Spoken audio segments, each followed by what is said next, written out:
Hello. Okay, so in terms of critiquing my TED Talk, I just rewatched it and I guess a few things came up for me. First of all, this light switch in the back drove me crazy.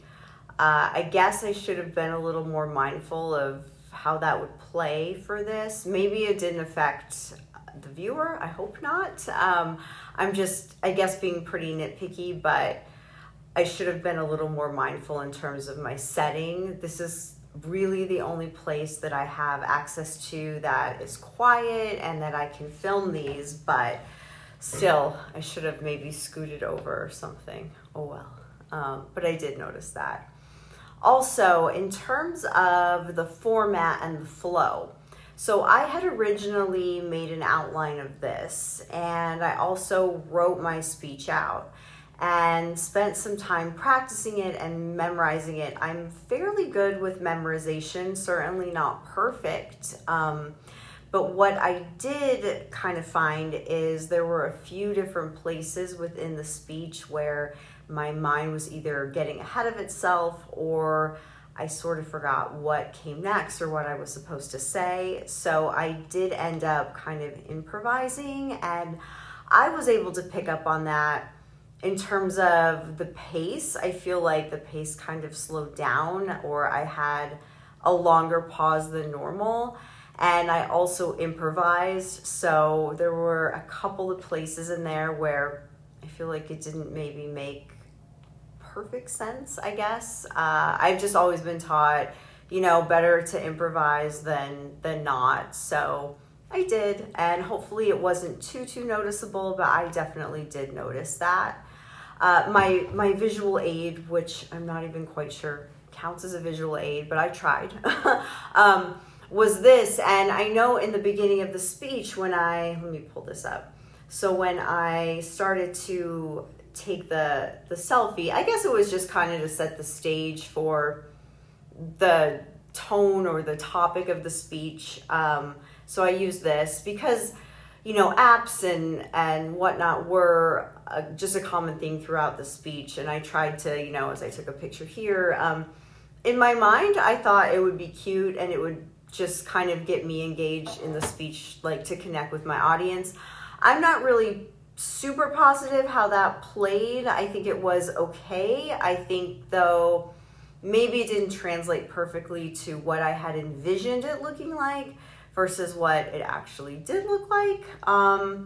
So I don't know. I'm not super sold that was the right visual to use, but I did anyway. So let's see. I do feel like I did a pretty good job keeping on track with, I guess, at least the major topics. So it all sort of, came together at the end. Again, I had written the speech out. I had practiced. I had done my best to memorize. So I don't think even in those times where I got a little bit off track, I think stuck to the subtopic that I was under and didn't jump around so much, or look down or anything. I really tried to maintain some form of eye contact, even if I got a little bit messed up. So I do think that was a positive, just in how I handled that. I just wish that didn't happen, but hey, it happens. In terms of the research of this, so this was interesting. This topic, I guess, I have some, obviously, you heard the speech, I have some personal things around it, right? I know that, so I was a model for, oh goodness, probably, a good 20 plus years.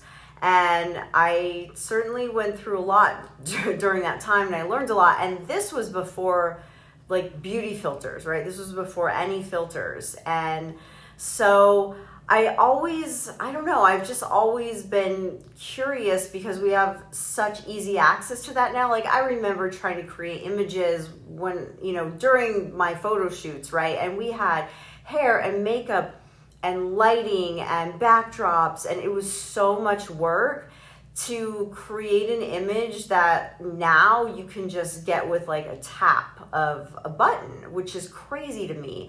And I feel like it's just become really dangerous. I don't have social media personally. I think I've had enough sort of difficult relationships with my body, and I really try to be mindful of not getting caught up in all of just, I guess, all of what that looks like, right? I have friends that have it, nieces and nephews that have it, and I've just noticed with them that any time that they take a picture, they have to filter it. Like, there's no authenticity there, and that makes me sad, but I also completely understand. I remember not wanting to look at raw images of my modeling until they were edited, just because my brain was hardwired to look at perfection. And so that sort of is what got me interested in this topic for the TED Talk. And I know that I did bring in a lot of my own experiences in that too. I do feel like I'm a valid source in that, generally speaking, because I've been on both sides of it and I see what it's done.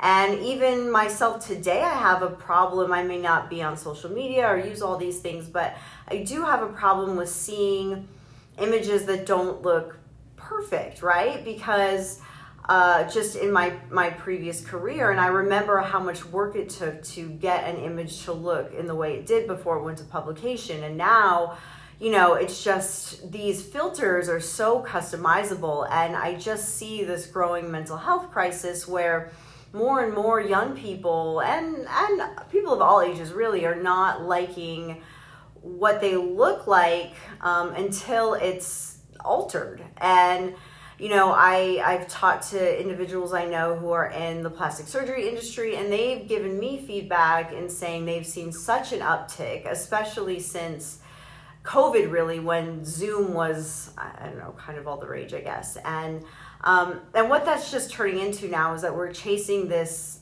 idea of perfection that continues to change, and no one's ever going to meet it, but what it's doing to us mentally and how that's projected then on the world. And when we see real people who are unfiltered, what that looks like. Or, I have friends who are on dating apps and they are disappointed when they meet the person because, of course, everyone's using a filtered image. So that was a big thing, and I feel like my research was pretty on base, and there were a few studies that I pulled into, so I'm fairly happy with that. I guess I could have dove a little bit deeper in the psychological aspect of it and, with more sourced information, but I do feel like I got the point across.